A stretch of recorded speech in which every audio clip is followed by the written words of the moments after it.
Hi everyone. This week we are going to take a look again at the benefits of learning pieces layer by layer by layer. And last week we started with rhythm.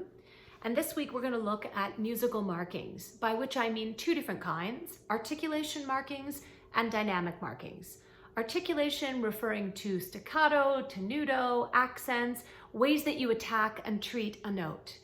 And dynamic markings obviously concerned with how loud, how soft, or within the context of a note, whether you bloom and increase sound or decrease it.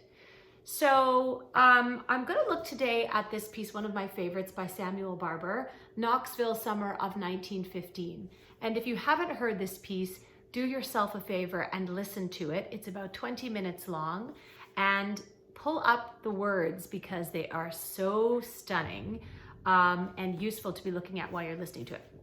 So at this part in this very long and beautiful poem, we are at a description of an old streetcar, not old at that time, but from our perspective, an older streetcar, where the rod at the back of the streetcar goes up to the electrical wires and occasionally there's a spark. So the poem and the mood of the piece before this point have been quite calm and quiet, and all of a sudden, as if a streetcar comes rounding around the corner, we get this new burst of energy. And the question is, how does Barber portray that in his interpretation of the words?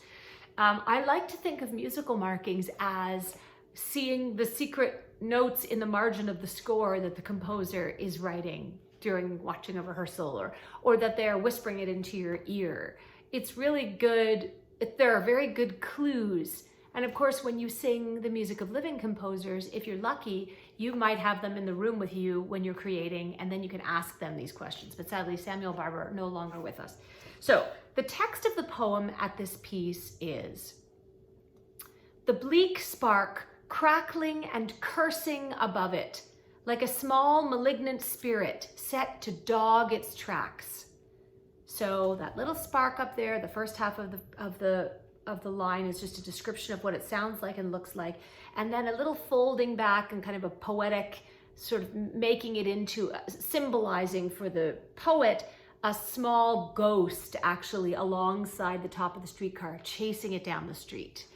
So the first half, the descriptive half, sounds and is marked to help us hear it. So it is piano and staccato. I like to say it sometimes with the articulation. So the first part, if it's quiet and clipped, is the bleak spark crackling and cursing above it. It helps. There are nice crispy words there, nice T's at the end, so that we almost hear, almost like onomatopoeia, we hear the sound of the crackling spark. The second half, the more reflective, poetic half, takes the staccato away, gives us two tenuto markings, little lean-ins, push-ins on the words small and set, and it gives us a crescendo to a mezzo forte that lasts the whole rest of the line. Like a small malignant spirit set to dog its tracks. So when we sing it with his markings, it's quiet and staccato and evoking the streetcar itself. The bleak spark crackling and cursing above it, like a small malignant spirit set to dog its tracks.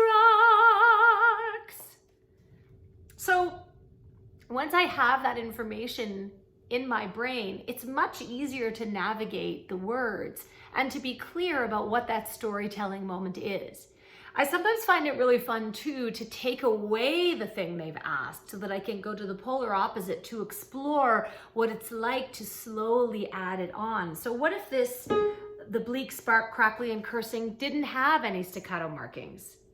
The bleak spark crackling and cursing above it doesn't really sound like it is. So then when I put it back in, I have an appreciation for how it helps me to create that crackly, bleak spark crackling and cursing above it.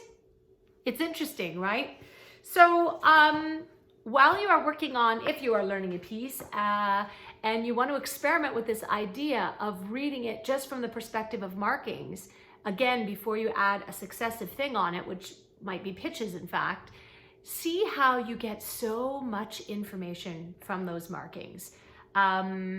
and how it really aids you and abets you in satisfying music making. Hope you guys all have a great week. Stay out of the heat, and I'll see you next week. Bye.